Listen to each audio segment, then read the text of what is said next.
So here it is, the new tool.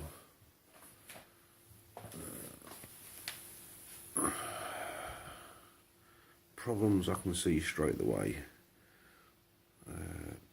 This, don't know what it is yet, doesn't do anything. Can't pull it out, can't move it forward and backwards. Not sure if it's the half nut, because when I engage this one, that could be the feeds, that does engage. This one doesn't engage.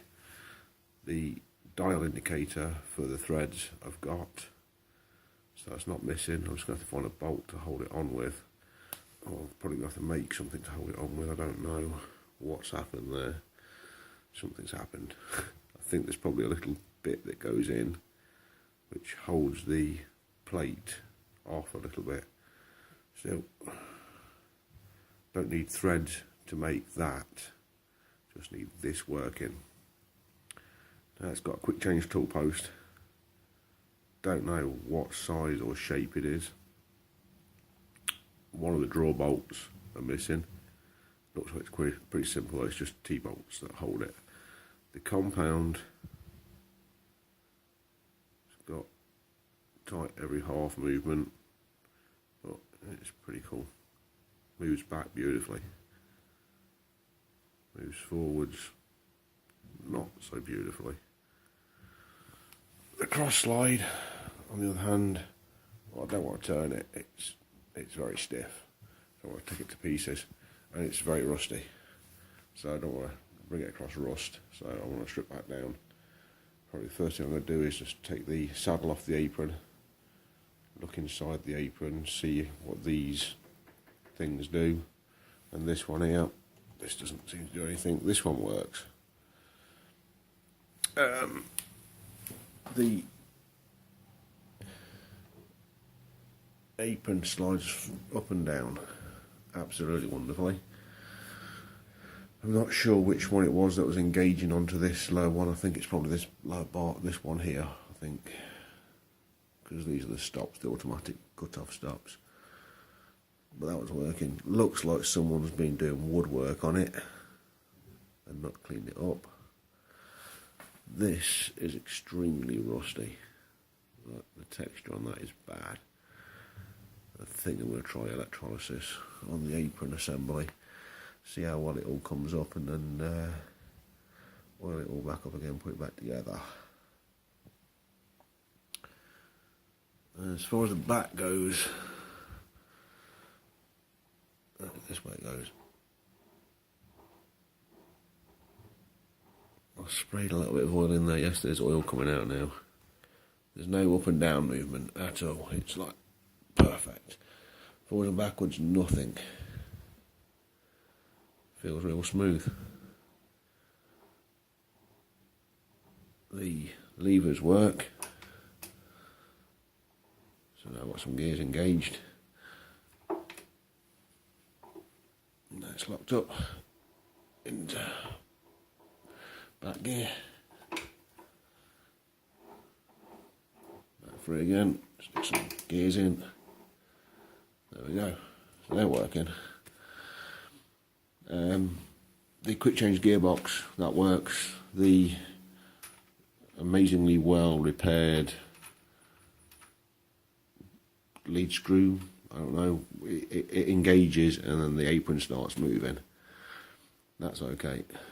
And I can select every single thread pitch from the quick change gearbox. So that's all good. And whatever this is, I think this is the reverse.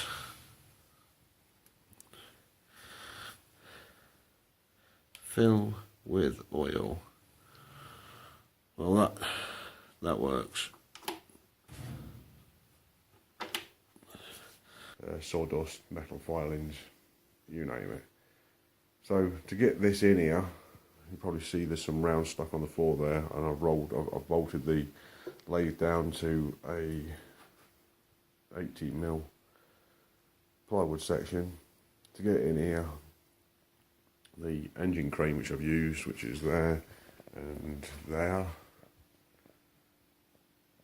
The engine crane did not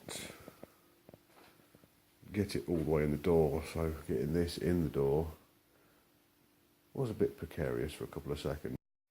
I keep on forgetting to pick up the video camera, so I've spun the lathe around 180 degrees using these steel bars. The spindle nose area there, it won't quite go that far, so I've now lifted up the back end and put a concrete brick underneath it to hold up at an angle, which will now allow the stand to move forwards far enough to get it over the ways where I want it. So when I put the second strap on, I can get it somewhere close to level. That's the plan. So here's the setup, and I made a mistake, but I'm sure the people who know these Holbrook lathes know exactly what I've done. Although I don't think it's too bad, because fortunately the person before had decommissioned the part which I've lifted on. Because I didn't look. I was trying my hardest not to look on it, but luck would have it, the Pratt's disengaged it. The lever's still loose, and it's not even engaged to where it should be. Or I don't know, but it's not done anything, thankfully. Thankfully. But alright. Brilliant. Anyway. Oh, there's that taper gear. Sweet. Awesome. Fill with oil. Divisions. 0.001 inch. Out. Yeah. Doesn't work. Anyway, well, I'll look at it in a second. So this is the setup. So this piece of wood holds the strap in out at a better angle. So, yeah. Anyway, let's concentrate on the piece of wood. The piece of wood brings the angle out. So although it's touching this bar and it's flexing it an ever such large amount, it isn't bringing it past its yield point, so it will spring back into the perfect position. Not a problem at all. And it's looking pretty good, to be fair. Look at it. Bits of rust, obviously. The lead screw down in the centre. Yeah, it looks really good condition. Shall I slow down a bit and zoom out? If I come out and you zoom in, I believe you get a better picture. Okay, she be on. And as you can tell, the kettle is boiling. It's time for a little bit of dry mouth refreshment. These are slack.